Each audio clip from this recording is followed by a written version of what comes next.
시청자 여러분 안녕하십니까. 4월 18일 일요일 뉴스의 라이브 시작하겠습니다. 먼저 뉴스의 라이브 팀이 선정한 주요 뉴스 정리해드립니다. 오늘의 라이브 픽입니다.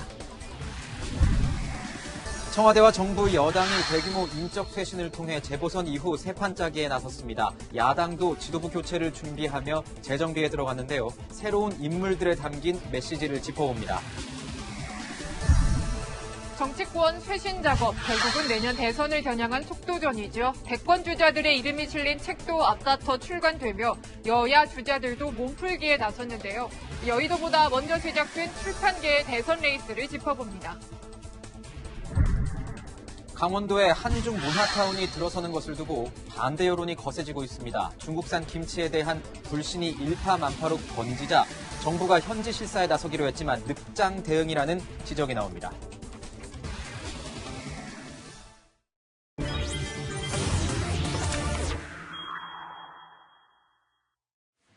네, 오늘의 뉴스들은 세 분과 짚어보겠습니다. 김관욱 계명대 교수, 이두하 변호사, 장희찬 시사평론가와 함께합니다. 어서 오세요. 네, 안녕하세요. 오늘은 문재인 대통령의 지지율을 먼저 살펴보면서 이 이야기를 시작해볼까 합니다. 문재인 대통령의 국정 지지율이 3월 셋째 주 이후에 연속으로 최저치를 경신하고 있습니다. 지금 보시는 것처럼 부정평가 역시 취임 후 최고치를 기록하고 있습니다. 교수님. 네. 최근 대통령의 지지율 어떻게 보고 계십니까? 그러니까 지난주보다 사실은 어떻게 보면 2주 전이죠. 2주 전보다 사실 2%가 더 내려앉았어요. 그거는 네. 재보선의 어떤 결과가 지지층을 조금 더 이완시켰다. 그리고 그 사이에 어떤 대책이 제시된 것이 없습니다. 그러다 보니까 이게 조금 더 추가적으로 하락이 이루어졌다라고 볼 수 있는데 네. 어제 이제 사실상 인적 쇄신을 했잖아요. 그리고 당도 이 원내대표를 새로 뽑았지만 청와대 그리고 개각을 단행했기 때문에 조금 더 이제 지지층들에서 좀 다시 이렇게 두고 보자 이런 어떤 분위기가 형성될 가능성이 꽤 있습니다. 특히나 이제 총리로 지명된 분이 김부겸 전 의원 같은 분인데 네. TK 출신으로 좀 더 비판적 시각까지 수용하겠다는 그런 어떤 대통령의 의지가 그 인사에 담겨져 있기 때문에 야당이나 이 재보선 상황에서 나타난 민심의 어떤 한 축인 협치 또는 포용 이런 어떤 기조를 조금 더 포함시키고 병행시켜 나가겠다는 그런 분위기가 지금 국정 기조에서 변화적인 부분에서 감지되고 있기 때문에 조금 더 이 국민의 어떤 지지율이 조금 변화될 가능성은 충분히 있고요. 네. 아까 말씀드렸다시피 청와대에서도 이철이 이제 네. 수석 같은 경우는 굉장히 좀 비판적인 어떤 부분까지도 다 수용하는 측면이 있거든요. 친문이 아닌 걸로 이제 그렇죠. 그래서 비문의 어떤 목소리 이런 다양성을 이제 강조하는 인사를 분명히 했기 때문에 문 대통령의 지지율이 반등할 계기는 아직 남아 있다 이렇게 생각합니다. 네, 저희가 좀 더 세부적으로 이 지지율을 들어가서 살펴보면은 주목해야 할 점들이 몇 가지 더 있습니다. 자, 눈에 띄는 거는 20대예요. 20대 지지율을 좀 보면은 부정평가가 56%로 나왔습니다. 한때는 굉장히 좀 지지를 했던 젊은 층이 이렇게 돌아선 이유 어떻게 분석을 하십니까? 그러니까 이번 재보궐선거 민심 분석과 마찬가지로 결국 공정과 경제 두 가지 화두에 있어서 문재인 정부가 두 마리 토끼를 다 놓쳤다는 게 지금 20대들의 판단인 것 같습니다. 네. 공정 문제와 관련해서는 이제 조국 전 장관 사태부터 시작을 해서 그 이전에 사실 평창 동계올림픽 여자 아이스하키 남북 단일팀 때도 이런 논란이 있었고요. 또 인천국제공항 사태 같은 경우도 네. 오히려 비정규직의 정규직화인데 취업을 준비하는 많은 20대들이 보기에는 불공정하다. 무조건 비정규직이라고 정규직 다 전환하는 게 옳은 것이냐. 지금 정부에서는 예상치 못한 문제들이 많이 불거졌어요. 네. 기본적으로 공정 감수성이라는 표현을 쓴다면 사실은 보수도 마찬가지겠지만 어쨌든 이 정권을 잡고 있는 지금의 어떤 여당 특히나 기성세대가 젊은 층의 공정 감수성을 따라가지 못한다는 느낌이 지배적으로 들고요.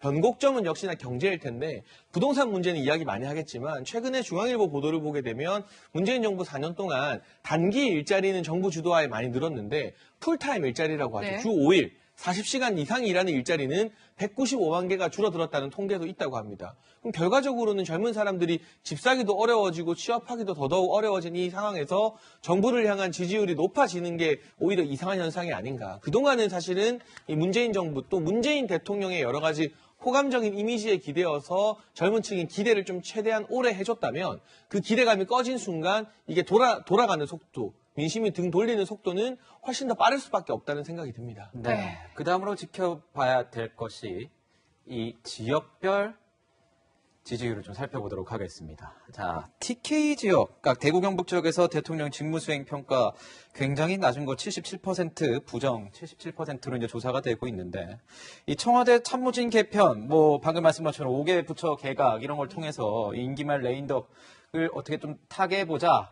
이런 생각을 하고 있는 것 같습니다. 특히 이제 총리로 지명된 김부겸 후보 같은 경우에는 TK 출신이기도 하고, 또 이제 비공식 일정이지만 오늘 이제 오후부터 출근을 하면서 이제 청문회 준비도 하면서 본격적으로 몸풀기에 들어갔습니다. 자, 이 온화한 성품, 야권과도 어느 정도의 친분이 있고, 또 의원님도 18대 국회에 있으실 때 같이 하셨었죠. 그리고 대구 지역에서도 같이 한번 또 선거를 치러보시기도 했고, 어떻습니까? 이런 성품이 타개할 수 있을까요? 이 상황을 정말 뭐가 막혀 있지 않습니까? 문재인 정부로서는 굉장히 답답할 것 같은 이 상황. 예. 사실 그 국무총리랑 5개 부처 장관 청와대 개각을 단행한 날이 그 레임덕이라고 볼 수 있는 지지율이 나온 날이죠. 네. 무엇보다도 뭐 갤럽 조사에서는 지지율이 가장 낮았죠. 최저치를 기록했고요. 네. 속도도 빨라요. 지금 대통령의 지지율이 내려가는 속도도 빠르고 뿐만 아니라 무엇보다 중요한 건 당 지지율하고 대통령의 지지율, 민주당 지지율하고 비교해 봤을 때 뭐 1%포인트 차이긴 하지만 낮아졌어요. 대통령의 지지율. 네. 그럼 당 지지율보다 낮아지면 대통령 지지율이 낮아지면 이제 속된 표현으로 저희도 뭐 여당 있어봤지만 대통령 말씀을 잘 안 듣게 된다. 당 각자 도생 살기를 따로 추구하게 된다. 이런 얘기를 하는데 네. 그리고 아까도 말씀하신 것처럼 TK 지역에서 대통령 부정 평가가 높죠. 그러니까 이런 데 대해서 국면 전환을 위한 뭐 그런 의지가 보이는 게 이제 말씀하신 김부겸 총리 지명자죠. 그리고 정무수석도 이철희 정무수석도 부산 지역에 연고가 있죠. 그러니까 영남에 연고가 있는 분들이 국무총리와 정무수석이 되고 또 5개 부처 장관 개각이 단행이 됐는데 국무총리 저도 한참 한 서너 시간 저녁을 먹으면서 김부겸 그 국무총리 후보자랑 말을 해본 적도 있어요. 네. 뭐 제가 다른 방송에도 말씀을 드렸지만 김부겸 후보자는 여야 모두를 막론하고 말이 통한다 이런 얘기를 해요. 말이 통하는 인사. 말이 네. 통하는 인사다. 그리고 사실 쓴소리도 대통령이나 정부 여당에서도 했었고 이런 분이니까 지역에선 기대가 크죠. 중앙정부의 인사가 TK 지역 인사가 없다 이런 얘기를 하다가 변창흠 장관이 경북 의성 출신으로 들어갔는데 시한부 유임이니까 기대가 조금 낮아지잖아요. 근데 이제 국무총리가 탄생할 것 같으니까 뭐 작년 11월부터 대구 매일신문에서는 김부겸 총리 지명설 뭐 이러고 나왔었어요. 그러니까 이게 이루어진 거죠. 그런 기대가 있지만 사실 저희가 국무총리가 헌법상 권한을 다 행사한 국무총리는 별로 없고 네. 뭐 정두원 전 의원의 최고의 총리, 뭐 최악의 총리 이런 책도 있지만 거기서도 보면 사실은 대전에 그 대독 총리, 의전 총리 역할을 한 분이 많죠. 책임 총리라는 걸 제대로 한 분이 없다라는 그런 인상이 들죠. 그래서 대통령의 의지가 강하게 뭐 중요하겠지만 사실상 그런 역할을 하신 분이 거의 없기 때문에 과연 비주류로서 그걸 극복해서 할 수 있을까? 그리고 무엇보다도 뭐 정부 여당하고도 협치를 하겠다, 뭐 야당하고도 협치를 하겠다 이렇게 얘기를 했지만 정부 여당에서는 그날 윤호중 원내대표가 선출되면서 친문 인사다, 강성 인사다 뭐 이런 얘기가 있는 윤호중 원내대표가 선출됐기 때문에 네. 당이 대통령의 그 메시지와 다른 메시지를 보이는 게 아닌가 이런 얘기도 있을 수밖에 없기 때문에 사실 쉽지 않은 험난한 길을 걷게 될 것 같습니다. 교수님 보시기엔 어떠세요? 지금 비주류에 가까운 총리다 이렇게 얘기 나왔는데 아직 총리 뭐 발도 안 뗐지만 이런 얘기 굉장히 좀 예상하게 말하기에도 조금 그렇긴 하지만 마지막 총리일까요? 어떻게 보십니까? 책임 총리로서 마지막 총리 자리를 지킬 것인가 좀 궁금한데. 문재인 대통령이 김부겸 전 의원을 이제 총리 지명한 이유는 사실상 TK를 품고 가겠다. 그리고 야당이 지적하는 어떤 협치, 포용 이런 부분들을 다 안고 가겠다는 그런 메시지라고 저는 봅니다. 특히나 지금 어제도 이제 소감 발표에서 김부겸 지명자가 뭐 협치, 포용, 국민 통합 이거를 제일 먼저 강조를 했거든요. 저는 이것을 실현시키는데 크게 문제가 없다고 생각해요. 네. 왜냐하면 지금 여당 출신의 어떤 의원을 상당히 경험을 많이 했고 여당과도 소통이 굉장히 잘 되는 그런 측면이 있습니다.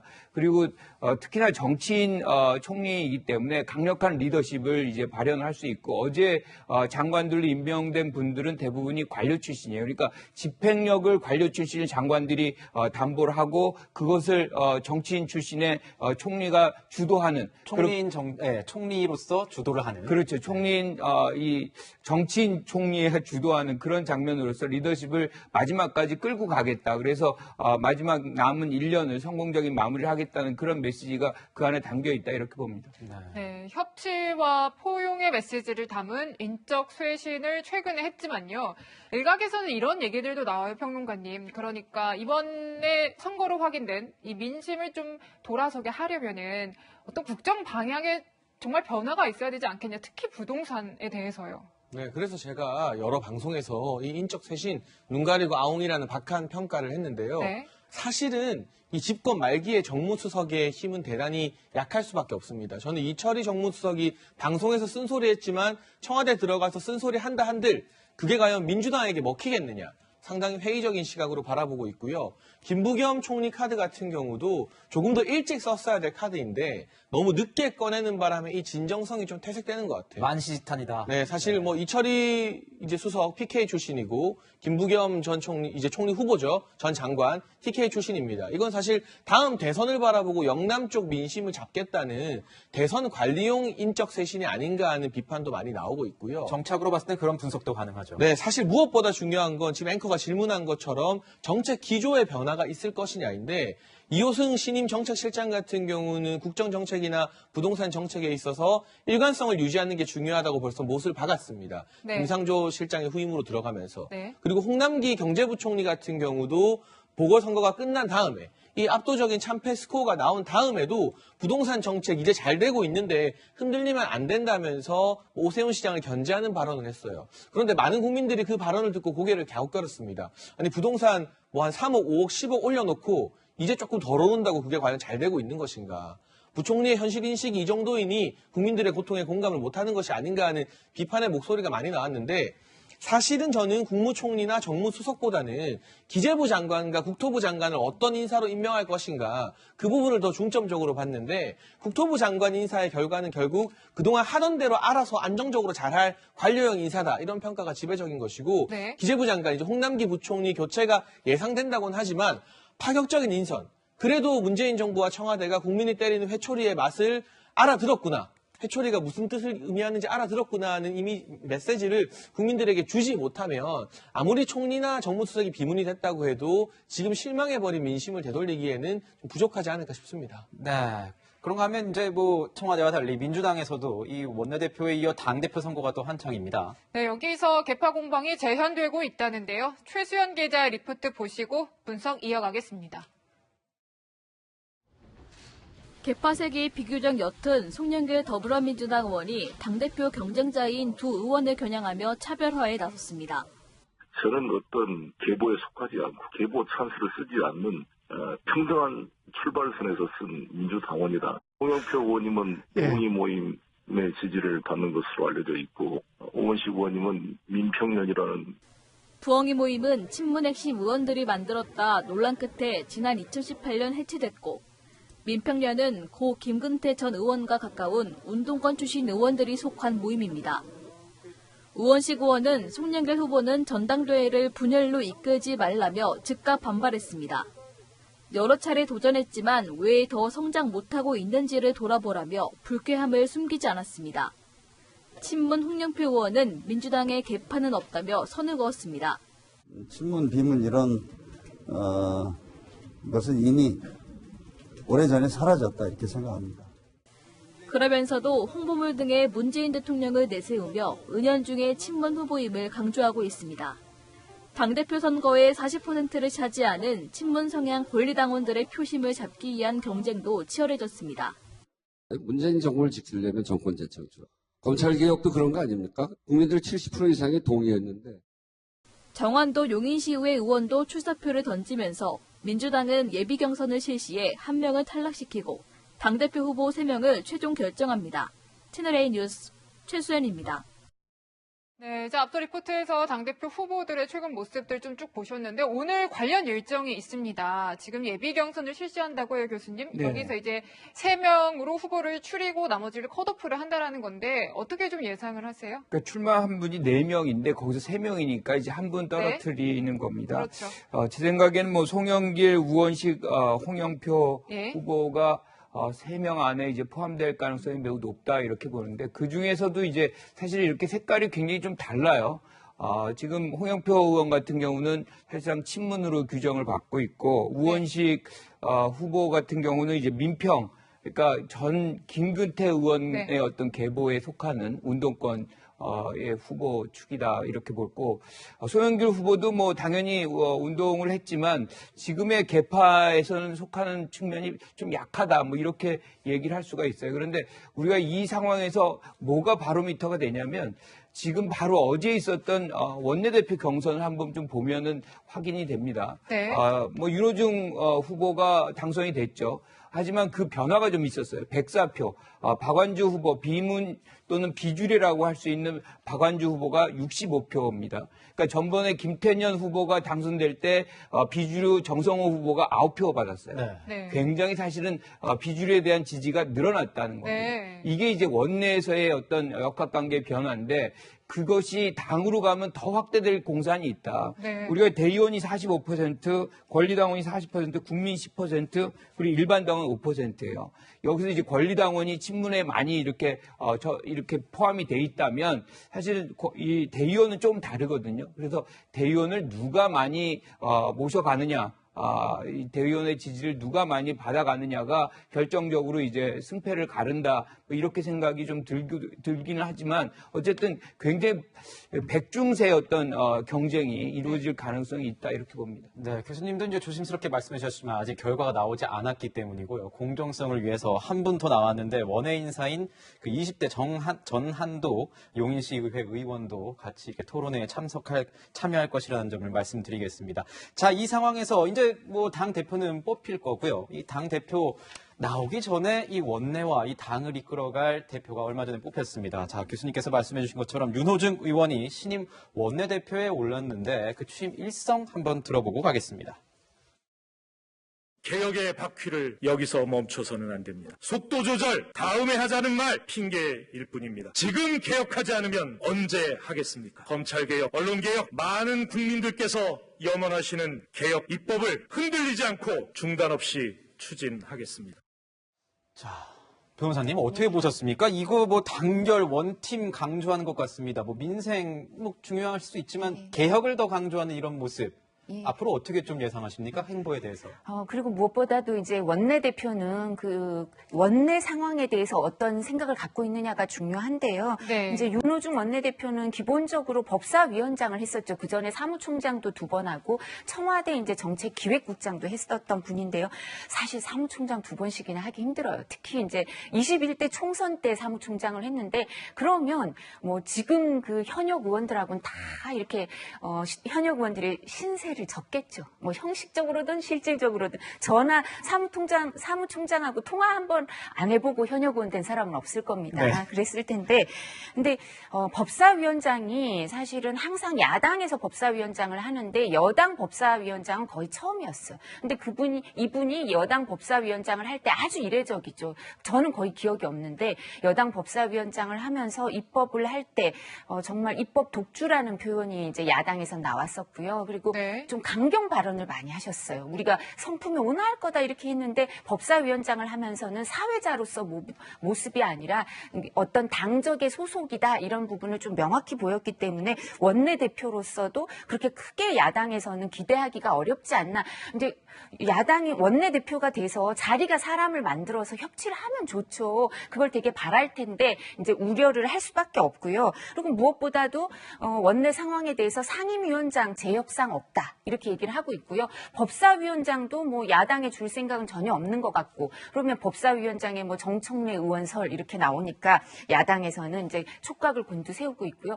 저는 그리고 또 주목하는 거 한 가지가 대통령께서 이제 청와대에서 국무총리랑 5개 부처 장관을 발표를 하면서 네. 국무총리랑 국토부 장관은 즉각 그만둔다 이랬어요. 네. 19일부터 대정부 질의하거든요. 그럼 와서 대답을 누군가 해야 될 거 아니에요. 누가 합니까? 그러니까 네. 국무총리랑 국토부 장관은 즉각 그만두면 홍남기 이제 부총리가 대행하고 국토부 차관이 대행을 하겠죠. 그럼 네. 그 사람들이 답변을 하나 봐요. 근데 나머지 부처 장관들 있죠. 4개 부처, 뭐 과기, 뭐 해수 이런. 그럼 거기는 누가 오나요? 지금 장관들이 와서 답변을 하나요? 어떻게 되나요? 그러니까 이런 상황일 때 이게 처음 보는 거거든요. 저도 원내 대변인을 했었는데 그러면 원내 대표가 이 부분에 대해서 뭔가 얘기를 해줄 법해요. 협치를 하려고 하면 야당이 이거 처음 보는 상황이다 이러면 아 그래 이거는 이례적이니까 그냥 이 통일을 해야 된다. 뭐 즉각 그만둔다가 어딨냐. 이 업무가 인사청문회가 반드시 통과할지 알 수가 없는 거고 정세균 국무총리 그만두고 이제 김부겸 후보자도 뭐 신망이 높고 인망이 높은 분이지만 표결을 해야 되잖아요. 국회에서. 근데 어떻게 보장을 합니까? 즉각 그만두고 나면. 그러니까 이런 부분에 대해서 즉각 그만두는 게 아니라 대정부 질의 다 하고 그러고 나서 그만두면 되지 않냐 이런 얘기를 할 법한데 아직 말씀이 없는 것 같아요. 아하. 이게 되게 특이하더라고요. 제가. 특이한 점이군요. 네. 네, 뭐 어찌됐든 민주당의 새 원내 지도부가 꾸려졌고요. 오늘 당정청 정책협의도 재개가 됩니다. 이 자리에서 이제 새 대통령 정책실장하고요, 총리 대행 등과 어떤 상견례도 이뤄진다고 하지만 정말 관심이 많이 가는 거는 어떤 얘기를 할지예요. 특히 부동산 정책 관련해서요. 최근에 이제 민주당 내부에서 선거 이후에 좀 부동산 관련 규제 완화 등의 어떤 이슈들이 좀 제기가 되는 분위기가 있었는데. 네, 어떻게 일단 보실까요? 우리가 정치를 크게 정무의 영역과 정책의 영역으로 나누잖아요. 그럼 지금 이 정무적인 영역에서는 청와대가 오히려 약간 온건한 쪽으로 인사 쇄신을 했고 네. 윤호중 원내대표 당선으로 민주당은 계속 강경 드라이브를 가겠다 이런 뜻이 분명합니다. 네. 그런데 말씀해주신 부동산 같은 정책의 영역에서는 예. 정반대예요. 민주당이 조금 완화해야 된다. 대출 규제나 여러 가지 세액 부담 등이 국민들에게 너무 많이 전가되고 네. 있다. 그 결과 이번에 4.7 재보궐 민심으로 드러나는 것이 아니냐. 조금 온건한 성향을 지금 많이 이야기하고 있고 최고 강경파인 정청래 의원까지 종부세 완화 법안 낼 예정이라고 하거든요. 그런데 이상하게 정무적으로는 나름 온건한 쪽으로 인사를 한 청와대에서 정책적으로는 더 강경합니다. 내부적으로 이 종부세나 이 보유세 완화에 대해서는 아주 격렬하게 반대하고 있는 것으로 알려지고 있고 제가 앞서 말씀드린 것처럼 이호승 신임정책실장이나 홍남기 부총리 같은 경우도 부동산 정책 기조 유지하겠다는 입장이 분명하거든요. 네. 그리고 또 한 가지 1년 전입니다. 지난 4월 총선이 끝나고 그 당시 총선을 진두지휘했던 이낙연 전 대표가 그때 이제 이낙연 선대위원장이었죠. 재산세 인하 기준을 6억에서 9억으로 올리겠다는 공약을 내걸고 총선 선거운동한 다음에 이거 들고 청와대 갔는데 청와대에서 쉽게 말하면 퇴짜를 맞았습니다. 그때 한번 청와대에서 국민들의 세액 부담을 낮춰줄 수 있는 기회가 있었는데 한번 퇴짜를 놓았는데 네. 이번에 제복을 졌다고 해서 바뀔 것인가? 현재 거론되는 분위기로는 바뀌지 않는다는 것이에요. 네. 결과적으로 이 정책과 관련해서 기조를 유지하려는 청와대를 과연 새로운 더불어민주당의 원내 지도부나 원내 대표가 꺾을 수 있을 것인가? 근데 저는 가능성이 상당히 낮다고 보고요. 보통 네. 임기 말이 되면 청와대의 힘이 빠지고 당의 힘이 강해지는 게 일반적인 정치권의 모습인데 지금 문재인 정부와 더불어민주당에서는 청와대의 주도권이나 영향력이 임기 초부터 지나치다 싶을 정도로 강했기 때문에 네. 이게 하루아침에 선거 한 번 졌다고 또는 인적 쇄신이 이루어졌다고 해서 당이 말하는 걸 청와대가 그냥 순순히 들어줄 가능성 대단히 낮지 않겠느냐. 그러면 지켜보는 국민들 입장에서는 선거로 회초리를 때렸는데 아직까지도 청와대가 또는 더불어민주당이 국민들의 세 부담 신음하는 목소리에 공감 못하는구나 이런 생각을 하게 되면서 선거 패배 이후 실망감이 더 가중될지도 모르겠습니다. 네. 저는 정책의 변화의 가능성이 굉장히 높아졌다. 저는 네. 이렇게 분석을 합니다. 그러니까 지금 당에서 주도를 하고 있죠. 특히나 이번 재보선에서 나타난 민심은 부동산 가격의 안정화 그리고 세금 문제에 주목을 했거든요. 이 부분을 사실상 국민들의 어떤 뜻을 받들지 않는다면 다음 선거도 치르기 굉장히 어렵습니다. 지금부터는 대선 국면이고 당이 주도할 수밖에 없어요. 그런데 왜 그러면 이런 이 청와대나 뭐 정부에서 이렇게 기존의 어떤 유지를 하려고 하느냐? 이건 그냥 입장 차이예요. 지금 코로나 상황으로서 사실 정부 부채도 굉장히 늘어나고 있기 때문에 네. 기재부 같은 경우는 이 세금을 얼마나 거두느냐에 관심이 많거든요. 국토부 같은 경우도 마찬가지로 과표 정기적으로 이제 과표를 만들잖아요. 그것들을 얼마만큼 이제 실거래랑 준하게 하는지 그런 정책을 만들어가고 있는 과정 속에서 후퇴하기가 굉장히 쉽지 않거든요.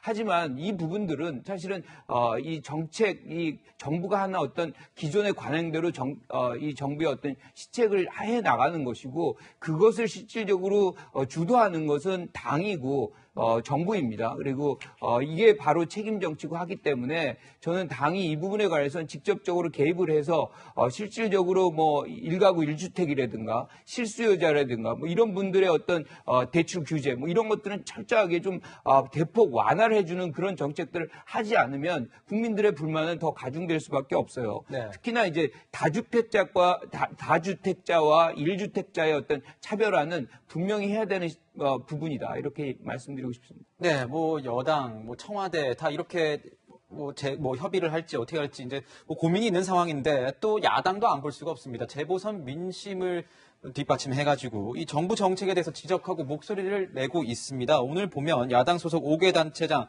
오늘 서울시에 모여서 이 부동산 정책과 관련된 이야기, 협의를 나눈다고 합니다. 이것에 대해서 여당이 어떤 목소리를 가질지도 좀 지켜봐야 될 포인트인 것 같습니다.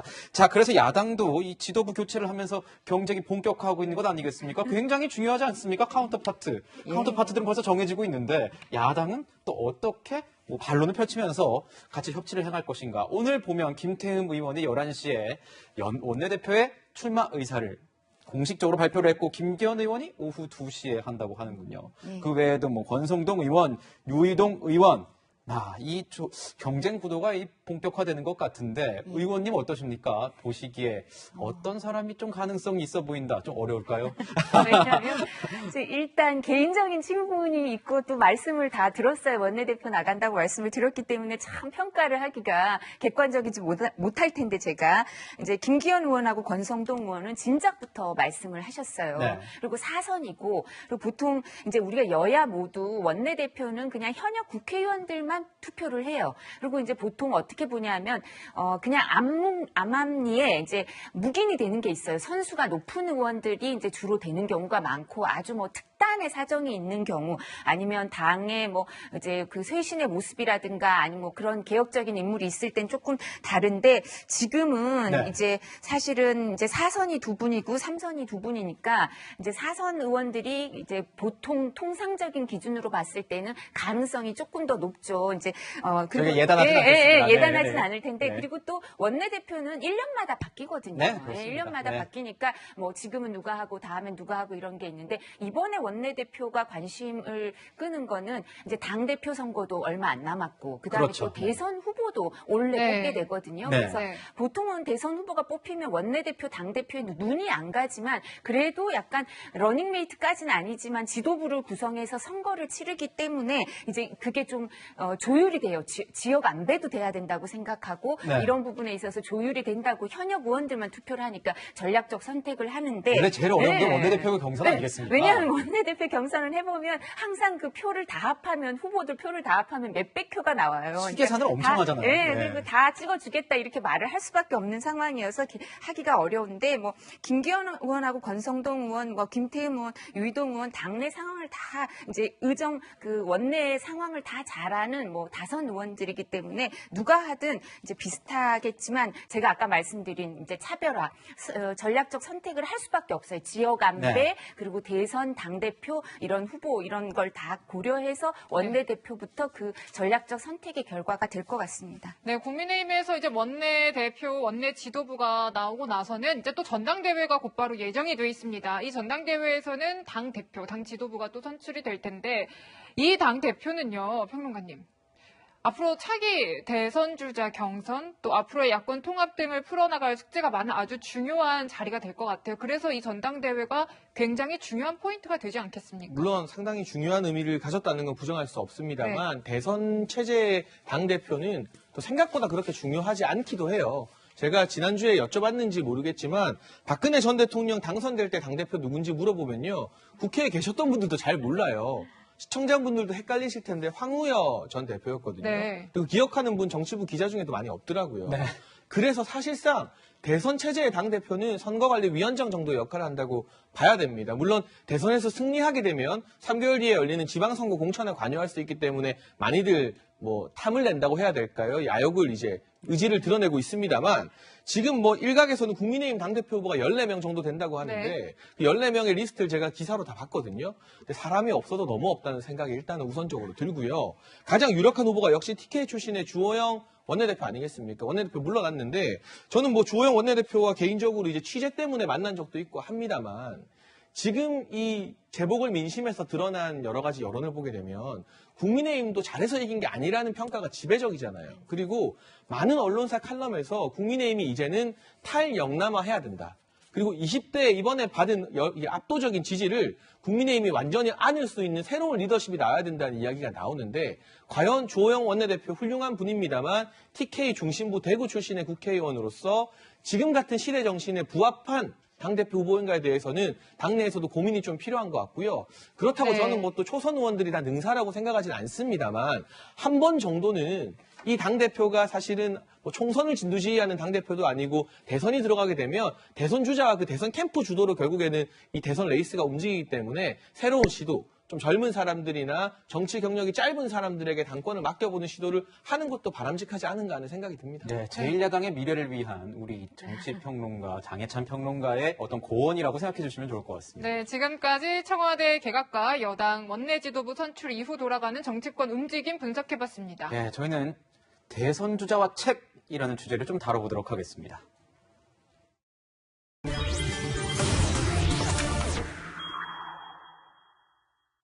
자, 대선이 이제 1년도 남지 않았는데 대선 주자라고 불리는 여야의 잠룡들이 앞다투어서 책을 내고 있습니다. 먼저 이 여론에 관심을 받은 인사는 윤석열 전 검찰총장입니다. 근데 윤석열 전 검찰총장 직접 책을 낸 게 아니라 주변에서 아는 사람들이 알아서 기사를 썼다는 거에서 굉장히 좀 특이한데요. 변호사님. 이거는 뭐 제3자의 이야기가 어떻게 관심을 끌 수 있을 걸로 보이십니까? 소구력이 있나요?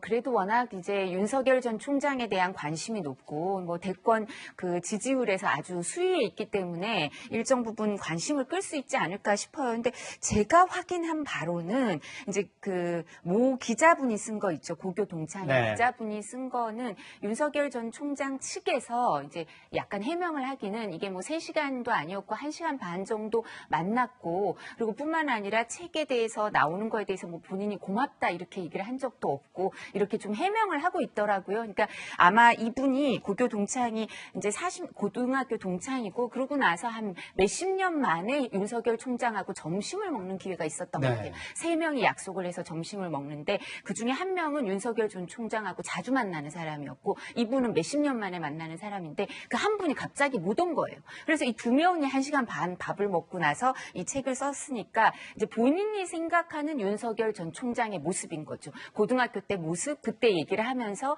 그리고 이제 점심을 먹으면서 1시간 반 동안 먹으면서 느낀 뭐 얘기 이런 거를 쓴 것 같고요. 그다음에 대학 동창 이제 법대 79학번들이에요. 네. 이분들이. 그래서 79학번들이 또 이제 책을 썼으면 좋겠다고 해서 방송 작가분한테 작가가. 의뢰를 네. 했다고 하는데 그래서 옛날 사진 같은 걸 좀 많이 모으고요. 에피소드를 모아서 책을 내서 이 부분은 정말 이제 에피소드가 많이 담겨 있더라고요. 저는 이 책을 봤는데 어떻게 보게 되냐면 제가 사서 본 게 아니고요. 네. 이 책을 산 분이 저한테 이제 카톡을 통해서 전부가 아니고 이제 일정 부분 우리가 서로 잘 아는 사람들에 대해서 쓰여져 있는 부분을 찍어서 보내주시더라고요.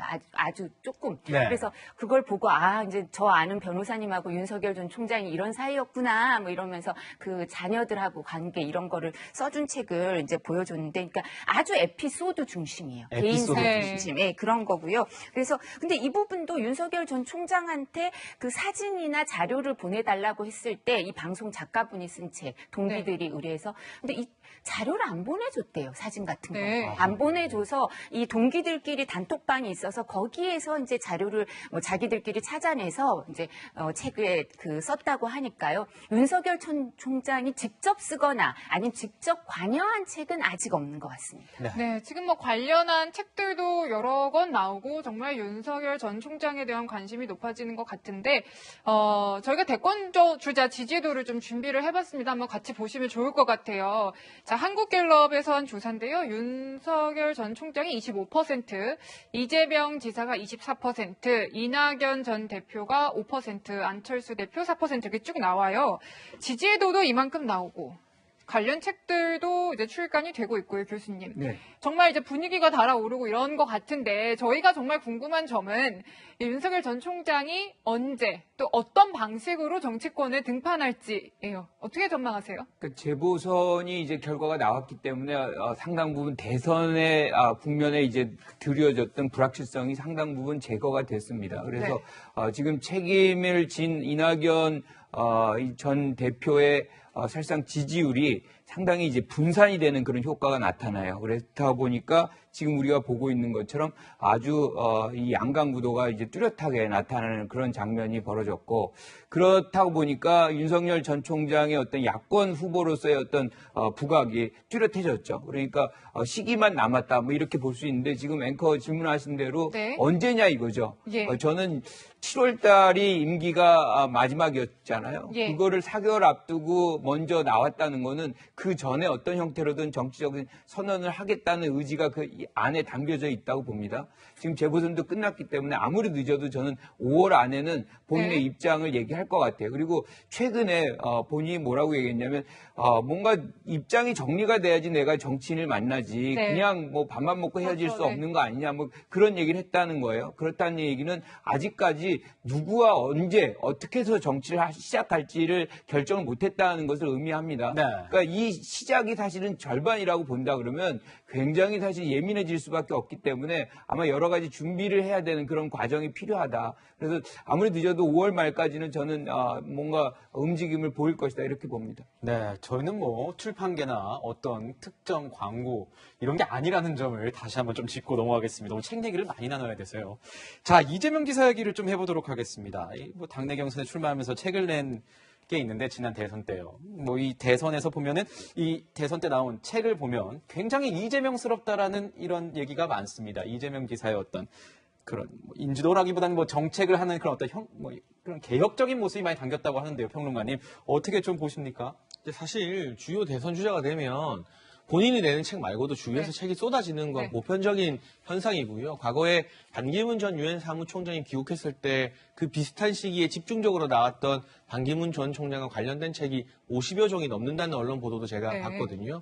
그러니까 이 책 하나하나를 가지고 예를 들면 앞서 말했던 윤석열 전 총장이나 이재명 지사의 의중을 알 수 있다. 이렇기에는 상당한 무리수가 있는 것입니다. 무리수가 있을 수 있죠. 네. 그만큼 이제 국민적 관심을 많이 받고 있다는 하나의 증거로 책이 많이 쏟아진 현상을 우리가 분석해 봐야 될 것 같은데요. 네. 이재명 지사 같은 경우는 윤석열 전 총장에 비해서는 정치권에서 오래 활동하면서 국민들에게 훨씬 더 많이 노출되어 있습니다. 그리고 정책적인 부분이나 정무적인 부분에 있어서 그동안 본인이 이제 보여왔던 색깔이 있기 때문에 많은 국민들이 이제 이재명 지사가 누구인가, 어떤 사람인가, 어떤 정치를 할 것인가에 대해서 궁금증이 있는 상태는 아니에요. 어느 정도 해소가 되었거든요. 그렇다면 지금 가지고 있는 이미지를 더 강화시킬 것인지 아니면 지금 가지고 있는 여러 이미지가 상당히 진보적이다. 그리고 민주당 내부에서도 왼쪽에 있다는 이미지를 반전시킬 만한 전혀 새로운 내용, 나 알고 보면 굉장히 중도적이고 온건하다 이런 내용을 담은 책이 나올 것인지가 관건인 셈인데 결과적으로 책이 많이 나오고 아니고를 떠나서 이재명 지사 같은 경우는 제가 앞서 말씀드린 것처럼 기존의 어떤 고정관념이나 자기 이미지를 탈피하는 정도의 아주 반전의 메시지가 담긴 책이 아니면 다른 책들이 더 많이 나와도 국민들이 이미 알 만큼 아는 분 아닙니까? 네. 큰 효과는 없을 것 같습니다. 네, 이재명 지사는 정책 관련해서 굉장히 활발한 모습들, 강한 목소리를 내왔는데요. 최근에는 이 경기도 독자적으로 백신 도입을 검토하겠다라고 또 밝히기도 했습니다. 관련 목소리 들어보시죠. 새로운 다른 나라들이 개발 또 접종하고 있는 백신을 우리 경기도라도 독자적으로 좀 도입해서 접종할 수 있을지를 지금 실무적인 검토를 하고 있고 가능하면 중앙정부의 건의해서라도 추가의 백신을 확보하도록 노력해 보겠다는 말씀을 드립니다. 백신의 공급과 그리고 예방접종은 중앙부처에서 전국적으로 통합적으로 실시하는 사무인지라 지자체 단위에서 자율적으로 편성할 수 있는 부분은 아닐 거라고 판단하고 있습니다. 네, 뭐 같이 들으셨지만 방역 당국에서는 확실하게 좀 선을 그은 상황이고요. 교수님, 지금 이런 이재명 지사의 움직임, 목소리에 대해서 당내에서도 자기 정치하는 거 아니냐 이런 비판들도 나오고 그래요. 어떻게 보셨어요? 근데 지금 전체 확진자의 30%가 경기도에서 나오고 있거든요. 네. 그러니까 경기도를 전체를 책임을 지고 있는 지사의 입장에서는 굉장히 사실 안타까움이 있을 수밖에 없습니다. 그래서 독자적으로 백신을 어떻게 구해서라도 빨리 이 부분을 안정시켜야 되겠다는 그런 의지인 것이고, 사실상 그런 차원에서 법률이나 행정적인 어떤 검토를 하는 차원이지 네. 당장에 가서 뭐 백신을 구해오겠다 뭐 이런 건 아닌 것 같아요. 그래서 뭐 구해올 수도 있겠죠. 여러 가지 이제 방법이 있겠지만 사실은 중앙정부와 협력 관계 속에서 이런 일들을 이제 이루어져야 되는 것이지 독자적으로 하기는 쉽지는 않습니다. 어쨌든 지금 방역 문제에서 우리는 방역에 관련해서는 굉장히 성공적이에요. 네. 반면에 이제 백신 같은 경우는 지금 공급이 일부 지체되는 부분이 있기 때문에 그 부분을 빨리 해야 되겠다는 내부 이 고민이 깊어지는 그런 상황 속에서 나온 얘기다. 뭐 이 정도로 정리하면 맞는 것 같습니다. 네. 이제 뭐 빅2에 대한 얘기, 아까 저희가 지지율 그래프에서 봤듯이 빅2에 대한 얘기는 나눴는데 그 다음 나오는 이야기가 되는 잠룡들 얘기를 좀 해보겠습니다. 이낙연 전 대표도 조만간 이 책을 낼 것으로 보이고 정세균 전 총리도 조만간 책을 낼 것으로 보입니다. 자, 이낙연 전 대표 같은 경우에는 요즘에 그런 말이 굉장히 회자가 됐습니다. 죽는 한이 있더라도 문재인 대통령을 지키겠다. 뭔가 이 문심 마케팅이 아니냐 이런 얘기를 했고, 정세균 총리 같은 경우에는 연륜을 강조하는 그런 내용의 책을 준비 중인 것으로 알고 있는데, 변호사님께서 보시기에는 궁금합니다. 자, 솔직히 지금 반전의 기회가 필요한 거 아니겠습니까? 두 사람의 입장에서는.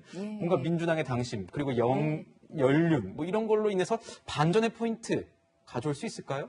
사실 이낙연 전 대표랑 그다음에 정세균 전 총리는 좀 겹치죠, 이미지가. 호남 네. 출신이시고 또 온건하다. 그다음에 또 뿐만 아니라 총리 출신이에요. 문재인 정부 총리 출신이니까 겹치니까 이 두 분은 이재명 지사라는 앞서가는 주자뿐만 아니라 이 두 분의 차별화, 두 분의 이제 이 겹치는 지지층도 겹칠 수가 있을 텐데 여기에서 어떻게 될 건가 이런 것도 관심사가 될 수밖에 없는데요. 네. 근데 사실 그 정세균 전 총리의 경우는 제가 아까도 지적한 바와 같이 대통령께서 총리를 후보자를 김부겸 후보자 지명하자마자 대정부 질문 내일부터 하는 대정부 질문도 안 하게 면제까지 해주셨는데 어떻게 빨리 이제 활성화가 돼야겠죠. 지금은 지지율이 좀 낮죠, 아주. 네.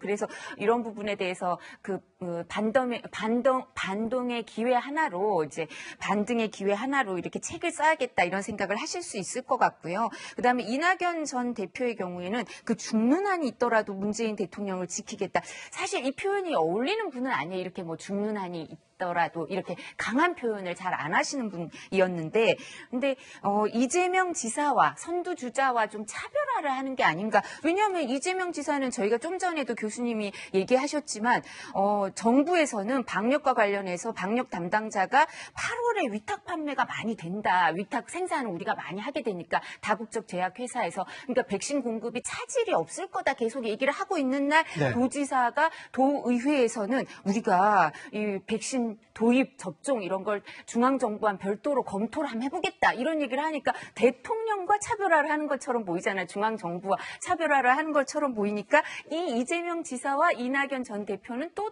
그런 모습에 있어서 또 다른 차별화를 하면서 이제 어떤 기회를 잡으려고 노력하는 거 아닌가. 그리고 또 알리기 위해서 책을 쓰는 게 많은 것 같아요. 그래서 네. 그거는 주변 사람이 써주는 것도 있지만 직접 쓰는 것도 있고 이러니까 여러 가지 방법을 생각해내서 기회를 찾아서 이제 지지율을 올리기 위해서 노력을 하시는 것 같습니다. 9월에 경선 아닙니까? 그러니까 시간이 얼마 없습니다. 네, 뭐 근데 과거의 사례들을 좀 보면요.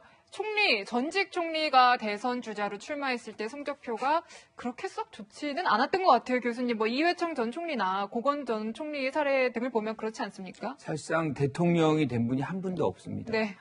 그 이유가 매우 궁금하죠. 그러니까 미국의 부통령 같은 경우는 대통령이 된 경우가 있어요. 네. 그런데 왜 이렇게 한국의 총리들은 대통령이 어렵냐. 그러니까 사실상 이 책임을, 한 정부의 어떤 책임을 대통령과 공유하는 거거든요. 그러다 보니까 끝나고 나서 그 정부의 어떤 책임의 일부를 안고 선거를 뛰어들어야 되는 그런 상황 속에서 사실 선전하기가 쉽지 않습니다. 거기서 가장 이제 근접했던 분이 이회창 전 총리고 나머지 분들은 굉장히 쉽지 않았던, 그럼 미국의 부통령들은 왜 그게 되느냐? 사실상 이 미국의 부통령도 부통령에서 대통령 된 경우가 거의 없어요. 네. 딱 한 명, 2차 대전 이후 딱 한 명 있습니다. 그게 레이건 대통령 바로 다음에 네. 아버지 부시 대통령이고 그 나머지는 네. 그 다음에 이렇게 이어서 하는 경우가 거의 없습니다. 그만큼 책임을 같이 져야만 하는 그런 입장이 총리에 주어져 있기 때문에 네. 사실상 이런 회고적 투표의 대선 상황 속에서는 선전하기가 쉽지 않기 때문에 이런 결과가 나왔다 이렇게 보는데 지금 이 두 분은 꼭 그런 룰이 적용이 된다는 보장은 없습니다. 그래서 얼마나 이제 열심히 하시냐에 따라서 달라질 수 있는 가능성은 충분히 있다 이렇게 봅니다. 예, 저희가 김관옥 교수님과 함께 한번 지켜보도록 하겠습니다. 자, 야권 잠룡들 얘기도 조금 해봐야 될 것 같습니다. 유승민 전 의원도 책을 준비 중이라고 하고 경제와 관련된 경제 서적을 준비 중인 걸로 알고 있고 또 야권에서는 이분 굉장히 책을 많이 쓰지 않았습니까? 안철수 대표의 출판계 지분도 상당하다고 들었는데 이 두 분 아직까지는 지지율 면에서 아까 저희가 살펴본 그 지지율 면에서는 아직 뭐 존재감을 드러내지 못하고 있다 이렇게 볼 수 있는 것 같은데 앞으로 어떤 모습을 보여줘야지 좀 반등의 기회가 있을 걸로 보이시는지요? 일단 유승민 전 대표 같은 경우는 원래 좀 일찍 책을 내려고 했었는데 코로나 네. 상황과 관련된 이 현안들을 업데이트하느라 출간 시기가 늦어졌다고 합니다. 근데 KDI 출신이고 정치권 내부에서 경제통으로는 손꼽히는 인물이기 때문에 그렇죠. 경제 위기에 대한 어떤 대안을 제시할 수 있느냐가 이 책의 중심 내용이 될 것 같아요. 본인도 그것을 대권 주자로서의 어떤 존재감을 강점으로 부각시키기 위해 그걸 생각하고 강점을 있죠. 삼고 있죠. 사실 그동안 정치인들의 책 저도 일 때문에 많이 읽어볼 수밖에 없었는데 구체적인 내용이 부족하고 굉장히 원론적이거나 추상적인 내용이 가득한 경우가 대부분이었습니다. 그런데 유승민 전 의원이 만약에 낸다는 책에서 보다 구체적이고 실질적인 한국 경제의 해법이나 대안, 부동산 문제나 청년 취업 문제에 대해서 실증적인 데이터에 기반한 대안들이 나온다면 다른 대선 주자들의 책과는 좀 차별화된 부분을 기대해 볼 수 있는데 그런 내용이 나올지 안 나올지는 아직 책이 안 나왔기 때문에 그렇죠. 좀 기다리면서 확인을 해봐야 될 것 네. 같고요. 네. 안철수 국민의당 대표 같은 경우는 기업인 출신으로 17권의 책을 냈다고 하니까 책을 아마 가장 많이 낸 정치인이 아닌가 싶은데요. 지금 사실 단일화 경선에서는 패배하면서 어느 정도 타격을 입는 듯 싶었지만 백의종 군하면서 오세훈 시장 도와준 부분 그리고 국민의당과 국민의힘이 통합을 하게 되면 역시나 빼놓을 수 없는 대선 주자가 되는 것 아니냐 이런 관측이 나오고 있는 가운데 그러나 지금 현재 상황에서 새 책을 내기에는 시기가 조금 이르지 않겠는가. 왜냐하면 단일화 경선에서 어쨌든 진 건 진 겁니다. 이 패배의 상처를 좀 수습해야 되고 국민의힘이라는 제1야당과 통합하는 과정에서 어느 정도 적응기가 필요할 겁니다. 정치적으로 너무 급하게 또 책 내고 하면 아니 서울시장 선거 진지가 언젠데 곧바로 대선 나오겠다고 또 책 내느냐 이런 비판의 목소리가 올라올 수 있기 때문에 안 대표의 경우에는 시기를 좀 신중하게 조율할 필요가 있지 않을까 싶습니다. 책 하나 쓰는 것도 쉽지가 않네요. 네, 지금까지 대선 주자들 관련한 책을 통해서 그들의 행보들 하나하나 분석해봤습니다.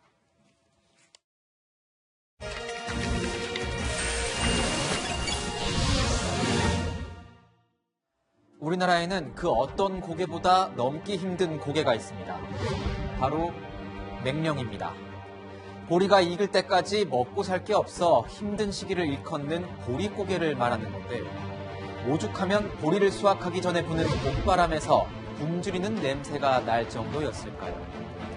그런데 오래전 사라진 줄 알았던 이 굶주림의 냄새가 오늘 지금 이 순간에도 이어지고 있습니다. 바로 백신 보릿고개입니다. 우리나라는 다방면의 노력과 대비책으로 백신 수급의 불확실성을 현저하게 낮추고 있다고 자신 있게 말씀드릴 수 있습니다. 먼저 대통령의 이런 자신감, 도대체 그 근거는 무엇인지 알고 싶습니다. 지난 2월 26일 시작한 백신 접종 50일 하고도 하루가 지났지만 오늘까지 백신 접종률은 2.91%에 지나지 않습니다. 백신 접종 속도를 높이며 집단 면역을 앞둔 미국과 영국, 이스라엘과 비교하면 어떻습니까? 자신감이 아니라 위기감이 들어야 하는 것 아닙니까? 우리 정부가 선택했던 주력 백신 아스트라제네카는 안정성 문제로 접종 계획이 완전히 틀어졌습니다.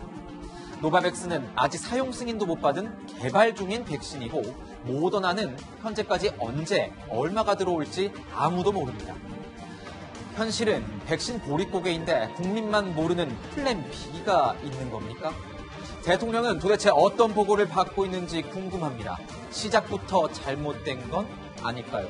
다른 나라들이 백신 구매 서두를 때 우리 정부는 어땠습니까? 우리가 빨리 계약을 맺자고 그쪽에서 재촉을 하고 도대체 그 회사들에서 누가 그렇게 계약을 재촉했는지, 그때 우리 정부는 뭘 했는지 지금 다시 묻고 싶습니다. 옆 나라들은 훔쳐서라도 수출을 막아서라도 자국민에게 백신 맞추겠다고 난리인데 우리 정부는 뭘 하고 있습니까?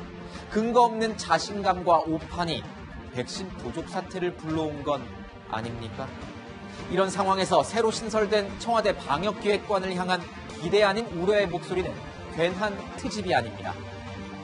후국은 급하지 않고 예방접종을 먼저 해서 이런저런 위험을 미리 알려주는 거는 고마운 거지. 백신 확보에 실패한 정부가 방역수칙 위반하면 무관용 처벌하겠다고 으름장만 놓아서야 되겠습니까? 지금 필요한 건 국민 탓이 아니라 지도자의 현실 직시와 반성, 그리고 백신입니다. 장밋빛 계획이 아니란 말입니다. 코로나19로 우리의 삶은 BC에서 AD로 넘어온 지 오래입니다. 2021년은 백신의 해가 될 줄 알았는데 아닌 것 같습니다. 근거 없는 자신감이 아닌 실력을 보여주십시오. 지금까지 하나요 뉴스였습니다.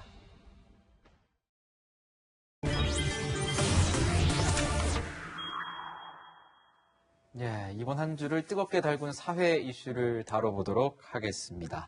자, 강원도에 생기는 차이나타운 얘기 들어보셨습니까? 2022년에 강원도 춘천과 홍천의 인천 차이나타운의 규모 10배입니다. 규모 10배 한중문화타운이 들어서는데 이것을 보고 국민청원 게시판, 청와대 국민청원 게시판에 글이 쏟아지고 있습니다. 반대하는 청원인데 거의 60만에 육박하고 있습니다. 만들지 말아달라.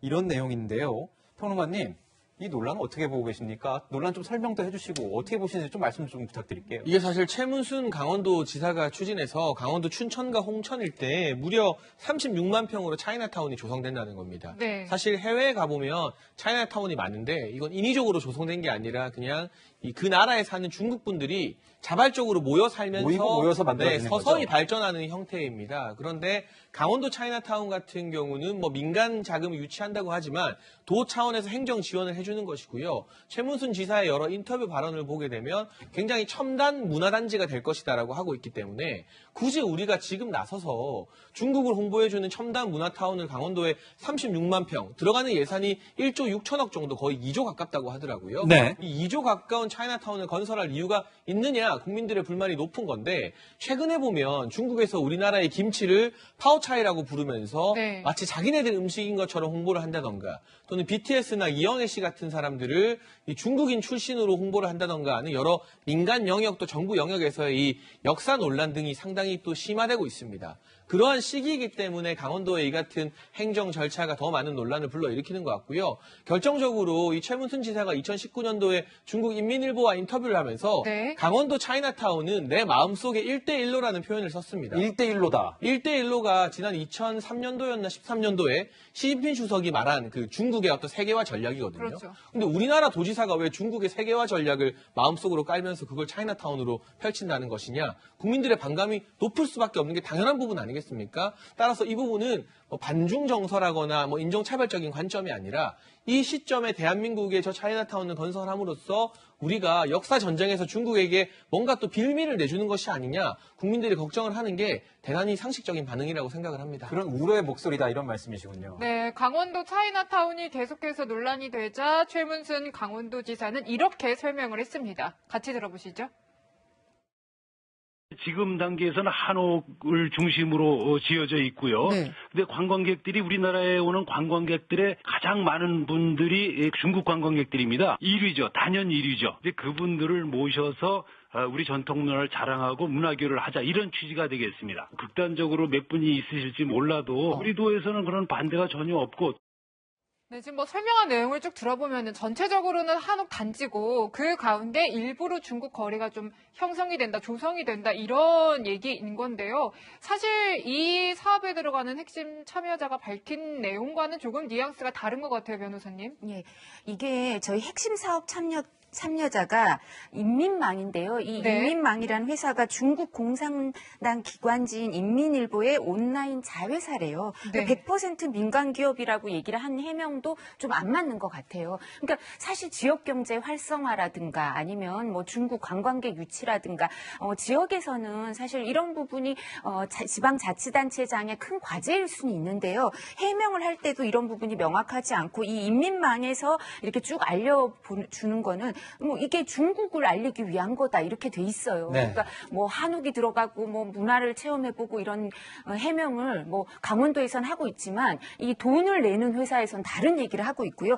이 인민망과 관련돼서도 원래 그 구정즈음에서도 얘기가 있었잖아요. 기억나세요? 어떤 일이 있었냐면 그 인민망에서 우리나라 이제 정치인들한테 새해 인사를 해달라 그랬어요. 네. 그래가지고 그 정세균 전 총리도 그죠? 그리고 뭐 중국말로 인사를 잘하시더라고요. 사성도 넣어서 저는 그게 기억도 안 나고 사성을 흉내 낼 수 없어서 못하는데 우리가 이제 아마 일본어로 그 새해 인사하고 했으면 뭐 난리가 났을 것 같은데 하여튼 뭐 중국어로 새해 인사를 하시더라고요. 인민망에서 요청하니까 그러실 수 있는 것 같아요. 근데 그때 이시종 지사도 하고 이재명 지사도 하고 국회의장도 했어요. 인사를. 그리고 도종환 의원 얼마 전까지 비대위원장이셨죠. 그죠? 하루 이틀 전까지 비대위원장이었던 장관도 문화부 장관도 하셨던 도종환 의원도 인사를 하는데 도종환 의원이 거기서 또 한중 문화 수교 한중 수교 29주년이 아니라 중한 수교 29주년이라고 해서 또 일부 사람들이 약간 왜 한중 수교라고 해야 되지 중한 수교라고 하느냐 이런 얘기도 들었는데 거기에서 이제 여러 명이 뭐 우리나라의 주요 보직에 주요 직책에 있는 분들이 정치인들이 뭐 인사를 하고 하니까 거기에 대해서 또 반감을 가진 사람들도 있었어요. 근데 그게 또 인민망이에요. 인민망에 그게 있었는데 그러니까 또 뿐만 아니라 뭐 노영민 전 비서실장이 중국 대사로 갔을 때 만동필절 이렇게 쓰셔가지고 그거 갖고도 또 말이 있었어요. 그러니까 이 정부의 인사들은 조금 중국과도 이제 관계가 잘 뭐 수교가 중요하다 이렇게 생각하셔서 했겠지만 국민들 정서는 조금 다른 게 아닌가. 최근에 조선 궁화사 논란 기억나시죠? 네. 그게 역사 왜곡이랑 동북궁정 그 논란 때문에 방영 일주일 만에 휴방이 됐나요? 그리고 이제 아예 없어졌는데 그리고 빈센조라고 송중기가 나오는 드라마에도 중국 비빔밥을 먹었다고 막 또 시청자들이 불만이 많았어요. 그러니까 일반 국민들은 중국에 대해서도 좀 거부감이 일정 부분 있는 것 같아요. 아까 우리 평론가께서 말씀하신 것처럼 한복이라든가 김치라든가 갓까지 본인들 거라고 얘기를 하고 동북궁정 역사 왜곡 문제가 있어서 그런데 근데 뭐 투자를 받을 수는 있지만 인민망에서 투자를 받고 거기에 대해서 인민망이 그 내세우는 거는 중국 문화에 알리기 위해서다 이렇게 얘기를 하는데 그거를 꼭 그 강원도에서 해야 되는지는 잘 모르겠습니다. 네, 우리 변호사님께 와서 말씀하셨는데 변호사님도 뭐 그렇게 말씀하시려고 한 건 아니겠지만 새해 인사하고 이거는 뭐 크게 관계는 없는데 인민망이어서 생각이 예시를 났어요, 제가. 드시면서 말씀하셨다는 점 제가 좀 짚고 넘어가고 이걸 볼 때 교수님 어떤 정책을 진행할 때 국민과의 그런 어떤 감수성이라고 할까요? 이런 게 조금 부족한 측면이 있진 않나? 왜 60만 명이나 이렇게 반대를 했다는 거는 이유가 있는 건 아니겠습니까? 상당수의 지금 국민이 반발을 하는 그런 형태가 나타나고 있어요. 그런데 이게 왜 이러느냐? 사실은 코로나19의 어떤 발원지가 지금 중국이잖아요. 그러니까 거기에 대한 원망이 지금 전 세계적으로 깔려 있습니다. 그러다 보니까 반중 정서가 이제 확산이 되고 있는데 그럼 이것을 이렇게 우리가 감정적으로 대응하는 것이 국익에 적절한 것이냐? 저는 이렇게 감정적 대응은 지금 우리가 좀 지양을 해야 된다. 저는 이렇게 생각합니다. 공공정책 당연히 이견이 있을 수 있죠. 그러면 이제 최문순 지사 같은 경우는 이 부분에 관해서는 뭐 청문회를 한다거나 등등 해서 시민들의 어떤 의사를 좀 더 반영하는 그런 조치들을 취해야 되는 거예요. 그런데 지금 이런 어떤 행태들이 너무 확산돼서는 안 된다. 우리가 지금 미국에서 반아시안 정서가 있어요. 폭행을 많이 합니다. 무차별적으로. 그 부분에 대해서 우리가 굉장히 공포감을 느낍니다. 지금 이런 부분이 한국 내부에서 어떤 반중 정서로 또 고착화된다는 것은 결과적으로는 모든 사람들이 어떤 증오적인 서로 감정적인 어떤 대응들이 확산되는 것이니까 좀 더 우리가 냉정을 되찾고 여기서 정책은 정책이고 감정은 감정대로 좀 구별을 할 수 있는 그런 능력을 좀 보여줄 필요가 있겠다 이렇게 봅니다. 네, 중국 관련해서 얘기를 좀 더 해보면요. 최근에 많은 분들이 보셨을 것 같습니다. 이제 남성이 알몸으로 배추를 절이는 중국 영상 영상이 공개돼서 중국 김치에 대한 불안감이 굉장히 좀 커지고 공포도 많이 느끼고 있는데 식약처에서 뒤늦게 대책을 내놨더라고요. 중국 김치 관련해서 현장 실사를 가겠다고 했어요, 평론가님. 이 대책이 어떻게 좀 실효성이 있겠습니까? 어떻게 보세요? 저의 상식으로는 실효성이 너무 없는 뒤늦은 정책이 아닌가 싶어요. 사실 그 알몸 김치, 맨몸 김치라고 하죠. 지금 영상으로 나오고 있는데 네. 정말 보기만 해도 식욕이 뚝 떨어지는 장면이잖아요. 점심 시간인데 저희 좀 걱정이 되고 있습니다. 네. 굉장히 비위생적인 과정으로 김치가 만들어지는 것이 아니냐. 그래서 문제는 지금 많은 식당들이 어려움을 겪고 있어요. 중국산 김치 쓰는 것 아니냐 이런 오해 때문에, 그리고 모든 중국산 김치가 저렇게 비위생적으로 만들어지는 것 아니냐는 오해 때문에 대한민국의 자영업자들이나 소상공인들이 어려움을 겪고 있습니다. 그렇다면 식약처가 빨리 나서서 우리가 예전에 이미 검증 다 해봤는데 문제 없더라 이런 이야기를 해야 되는데 네. 지금 여러 가지 언론 보도를 보게 되면요. 1년 넘도록 중국에 실사 요청을 했지만 제대로 받아들여지지 않았다. 그래서 식약처의 조사가 지난 1년 넘게 이뤄진 게 없다는 내용이 나오고 있잖아요. 이것도 일종의 중국 눈치 보기를 하고 있는 것이 아닌가. 중국이 우리나라의 어떤 요청을 묵살하고 있는 게 아닌가 하는 논란이 불거진 이 와중에 뒤늦게 이제 현지로 해외 공장 109곳 전체를 검사하겠다고 합니다. 그런데 올해 26곳을 점검하고요. 내년부터 매년 20곳씩 이제 2025년까지 전수검사를 한다고 하는데 이 전수검사의 실효성이 있어도 다 하려면 2025년입니다.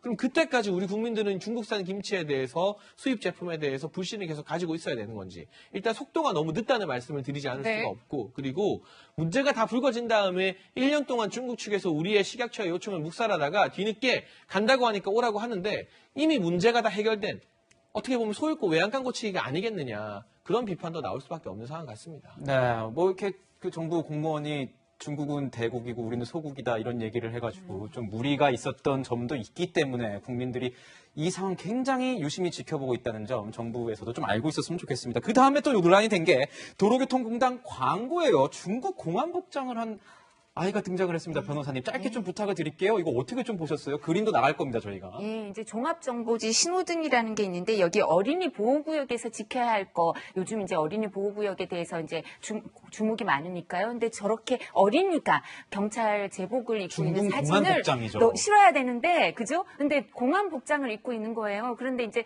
외주업체에 줬더니 저렇게 실수를 했다 이렇게 해명을 하고 있는데, 외주업체 측에서는 원래 지금 현행법상 경찰이 아닌 사람이 경찰 복장을 입고 있지를 못해요. 그러니까 사진을 못 찾아서 저렇게 됐다고 하는데, 저거는 어떻게 저런 실수가 있는지는, 그것도 공공기관이잖아요. 그리고 비용을 주고 받고 이랬을 텐데, 대가가 있고 이랬을 텐데 어떻게 저런 실수가 있는지 해명을 해도 받아들이기가 어려운 것 같아요. 이 사장 같은 경우에는 이 동일성을 인지하지 못했다 이렇게 얘기를 했는데, 교수님 짧게 어떻게 보십니까? 이렇게 보시죠. 지금 저 검수 과정이 굉장히 허술했다고 볼 수밖에 없는 것이고요. 전체적으로 우리가 김치 때도 봤지만 너무 싼 것 중심으로 이렇게 구매를 하다 보니까 여기도 마찬가지로 저 외주업체가 아주 쉽게 싸게 하다 보니까 저런 실수들이 벌어진 것 같은데, 조금 원칙 있게 모든 부분에 적용이 돼야 되겠다 이렇게 생각합니다. 네, 이제 반중 정서가 좀 심화되는 가운데 중국 공안 복장 사진 논란까지 짚어봤고요. 세 분 말씀은 여기서 마무리하겠습니다. 감사합니다.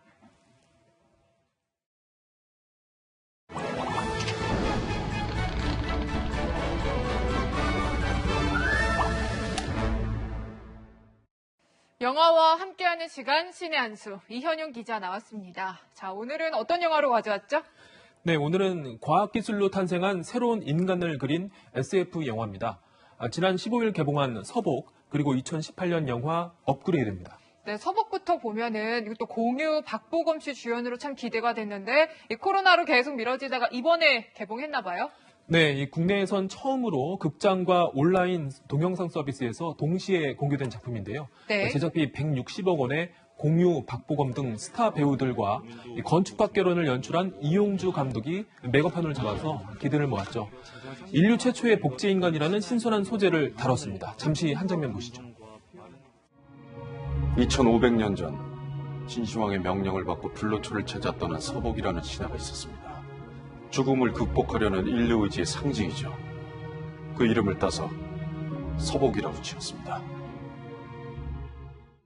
박보검 씨가 복제인간 서복을, 공유 씨가 서복을 지키는 전직 정보국 요원을 연기한 거죠? 그렇습니다. 공유 씨가 연기한 기현이라는 인물은 요원 시절에 동료를 지키지 못한 사건으로 트라우마를 갖고 있는데요.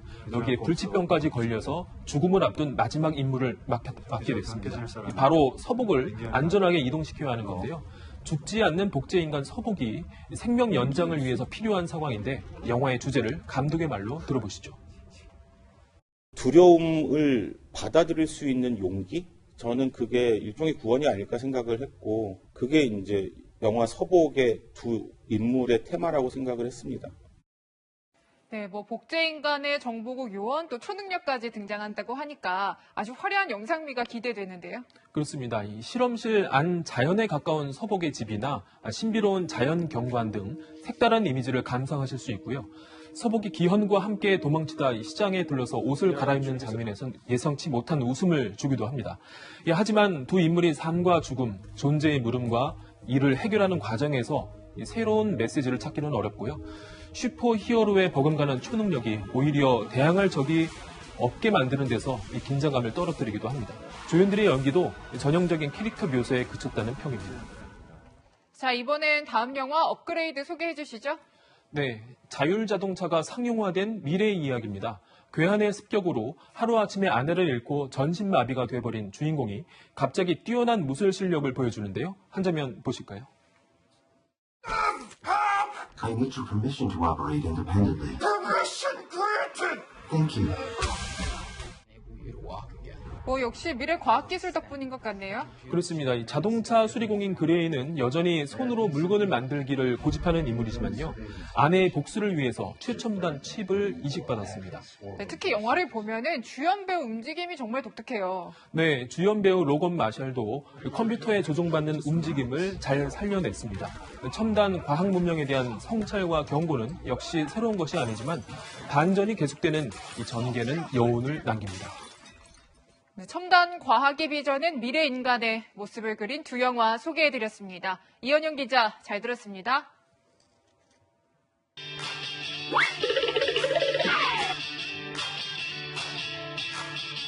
여러분의 일주일을 앞서갑니다. 이번 주 이 뉴스만큼은 꼭 알아야 된다. 저희가 미리 뽑아봤습니다. 주요 뉴스를 미리 보는 시간이죠. 앞으로 뉴스입니다. 내일부터 사흘 동안 대정부 질문이 진행됩니다. 더불어민주당의 재보선 참패 직후 진행되는 대정부 질문인 만큼 국민의힘의 거센 공세가 예상되는데요. 코로나19 방역과 백신 정책, 부동산 해법 등이 쟁점이 될 걸로 보입니다. 이번 주 화요일은 내년도 최저임금 심의를 위한 첫 회의가 열립니다. 올해 최저임금은 시급 기준 8,720원이었죠. 문 대통령이 최저임금 10,000원 공약을 내걸었던 만큼 시급 10,000원 공약 이행해달라는 노동계 요구가 거셀 걸로 보입니다. 이번 주 목요일엔 삼성그룹 경영권 승계를 위해 계열사들의 부당한 합병을 지시하고 승인한 혐의로 기소된 이재용 부회장의 첫 재판이 열립니다. 앞서 충수염 수술을 받고 퇴원해 구치소로 복귀한 이 부회장은 이날 법정에 출석할 걸로 보입니다. 이번 주 금요일은 유네스코가 지정한 세계 책의 날입니다. 이날을 기념해서 문화체육관광부와 한국출판문화산업진흥원이 다양한 독서 문화 행사를 온라인으로 개최하는데요. 여러분도 읽고 싶었던 책 한 권 꺼내보시는 건 어떨까요? 네, 홍앵커 오늘은 하늘만 봐도 기분이 좋습니다. 아주 화창해요. 네, 황사가 사라지고 다시 깨끗한 공기가 찾아오는 거죠. 오늘 전국의 미세먼지 농도가 좋음에서 보통인데요. 초미세먼지 농도는 전국이 좋음 수준입니다. 네, 그렇군요. 낮 기온은 어떻습니까? 네, 서울 17도로 어제보다 3도가량 오르고요. 대전과 대구도 18도로 어제와 비슷하겠습니다. 다만 전국적으로 자외선이 강합니다. 서울 등 대부분 지방의 자외선 지수가 높음 수준을 보이겠습니다. 네, 오늘 외출하실 땐 자외선 차단제 꼼꼼하게 바르셔야겠네요.